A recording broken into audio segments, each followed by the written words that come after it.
আপনারা দেখছেন SK media 24 ঘন্টা, সত্য সবার আগে আপনাদের সঙ্গে।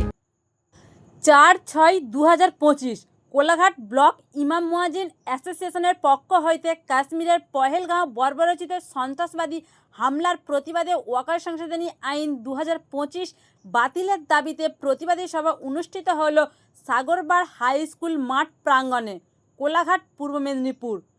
এই সভায় প্রধান বক্তা হিসাবে উপস্থিত ছিলেন ইন্ডিয়ান সেকুলার ফ্রন্ট রাজনৈতিক দলের চেয়ারম্যান তথা ভাঙড়ের বিধায়ক পীরজাদা নওশাদ সিদ্দিকী।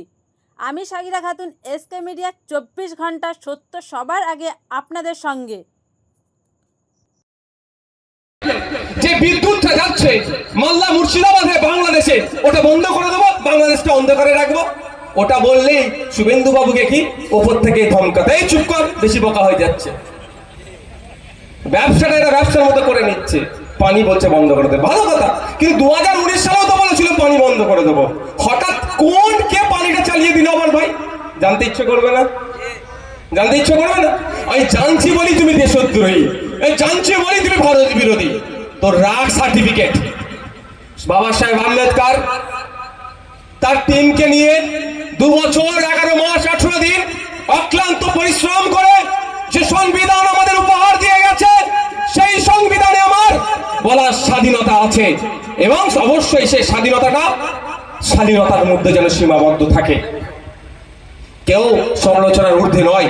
দেশের রাষ্ট্রপতিও কিন্তু সমালোচনা করতে পারবেন, আলোচনা করতে পারবেন, দেশের প্রধানমন্ত্রী সমালোচনা করতে পারবেন, তবে অনুরোধ একটাই, ভাষার স্বাধীনতা রাখবেন। দুর্ভাগ্য আমাদের সমালোচনা করতে। গতকালকে একটা দেখছিলাম, ডিবেট দেখছিলাম, বিজেপির এক নেতা, হিন্দি ন্যাশনাল লেভেলের একটা ডিবেট দেখছিলাম, বিজেপির এক নেতা উত্তর দিতে পারছে না, যে বেটা প্রশ্ন করছে তার মাকে খারাপ ভাষায় গালি দিতে শুরু করে দিয়েছে। এটা কি স্বাধীনতা হলো? যুক্তি তর্কে পাচ্ছে না, আবার গালি দিচ্ছে।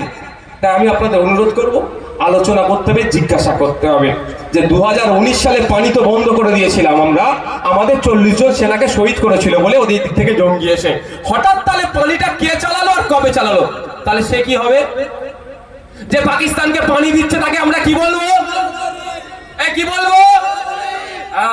তাহলে ওদের যারা ওই দিয়ে বাজারে গাওয়াচ্ছে না যে হিন্দুকে মেরে দিল, অবশ্যই হিন্দু ভাইকে মেরেছে, তাকে উল্টো প্রশ্ন করুন, আমার হিন্দু ভাইকে মেরেছে, তাহলে তাদেরকে আমরা আলো দিচ্ছি কেন, বিদ্যুৎ দিচ্ছি কেন, বিদ্যুৎটা বন্ধ করে দিই। তখন দেখবেন উত্তর আসবে না, বলে ওটা মোদিজি যখন করছে খুব একটা ভালোর জন্যই করছে, ঘোড়ার ডিম করছে। 2014 সালে মোদিজি ডায়লগ দিয়েছিলেন, 1 টাকায় $1 পাবো। তখন 54 টাকা দিলে $1 পেতাম, আজকের দিনে 85 টাকা দিলে $1 পাচ্ছি। আমাদের টাকার মান বাড়লো না কমলো? গল্প শুনিয়েছিল 1 টাকা যখন দেবো $1। আমি ভেবেছিলাম, বিশ্বাস করুন, মনে মনে আমার খুশি হচ্ছিল, বেশ কিছু আমি ডলার কিনে রেখে দেবো। বুঝতে পারছেন না? বৈধ পন্থাতে ডলার কিনে, 1 টাকা $1 মানে বিশাল ব্যাপার তো, কিছু ডলার কিনে রেখে দেবো। এখন 85 টাকা দিলে $1 পাচ্ছি, সম্পূর্ণরূপে ব্যর্থ হয়েছে। আর ব্যর্থতা ঢাকার জন্য হিন্দু মুসলমান লড়াই লাগো, জাত ধর্ম বর্ণ নিয়ে লড়াই লাগিয়ে দেওয়ার চেষ্টা করছে। বন্ধুগণ,